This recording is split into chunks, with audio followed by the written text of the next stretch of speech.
Hello again.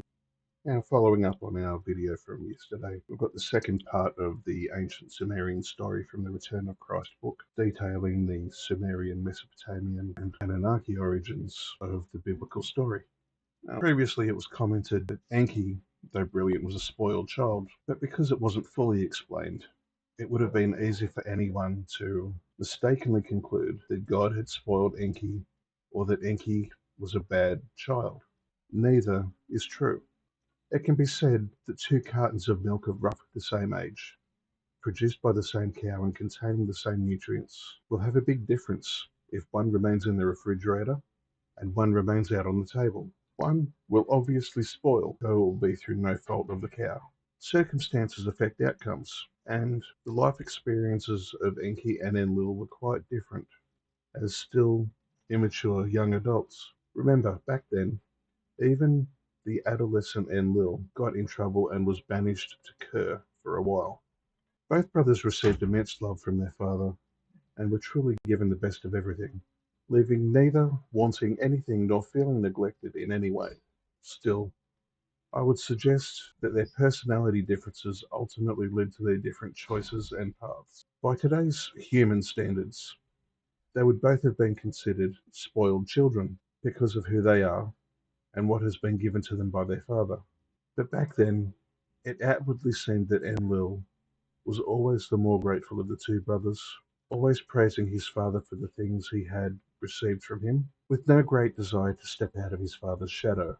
I don't want it to sound like Enlil was the archetypal mean child who never wanted to leave his parents' basement. I'm just saying that he felt a different type of contentment at remaining a grateful prince without an insatiable lust to be king. In contrast, Enki showed much greater personal motivation to step out of his father's shadow and to create a name and place for himself. I don't fault Enki for being independent and industrious. In fact, these were the greatest mitigating factors of his defense at his trial, because these are honored and revered traits that helped the Anunnaki Empire grow, and why Enlil would lovingly proclaim Enki to be the wiser of the two brothers. You will find people who argue that opinion, but Enlil would remind those people that it was Enki's brilliant mind credited with saving Nibiru through Project Golden Shield. This is where things become difficult, because both sons knew that their father wanted them to eventually be kings and expand the empire further under thrones of their own when they were deemed ready and when the time was right. Enlil appreciated this future gift no matter how long it would take to come to fruition, because he learned to trust his father's wisdom and always be grateful for everything his father had given and done for him. By contrast, Enki was arguably less grateful or patient because his industriousness seemed in vain to him. In his eyes, his hard work seemed only to further glorify his father and better the empire, with very little personal reward or accolade for himself. This became a growing bone of contention between the two brothers.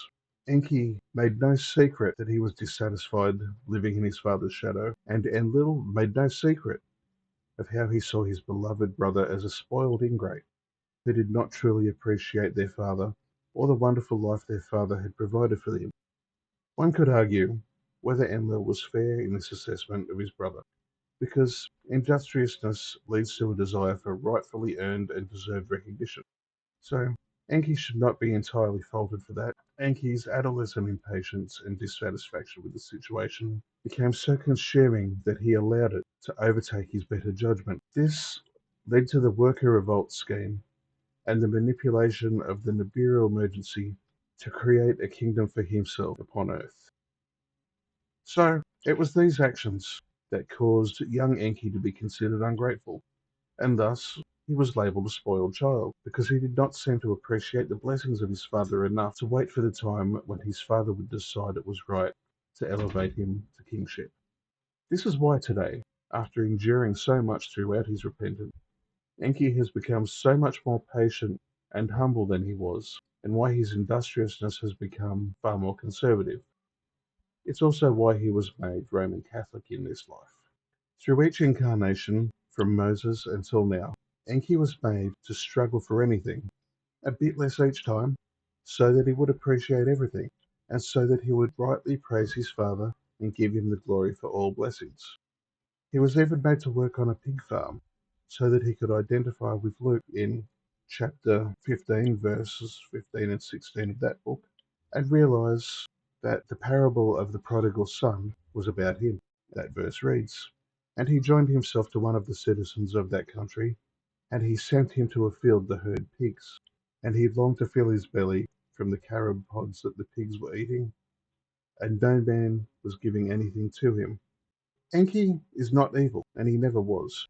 He simply made an adolescent mistake in judgment. Granted, it was a big one, but not because there was any malice in his heart. He didn't want to stay in the refrigerator any longer. He had an admirable ambition to be more than he was, and there is no sin in that. So, as we come to the end of Enki's long penance and the time of his well-earned restorative transcendence, it is apparent that he truly has changed and that he truly deserves to sit on the throne over earth with his brother Enlil, Rael. I'll finish this with Revelation chapter 3, verse 21. "And I shall grant the overcomer to sit with me on my throne, just as I have overcome, and I sit with my Father on his throne." Now, once more, if you could like and subscribe, it would be very helpful, and have a great day. God bless.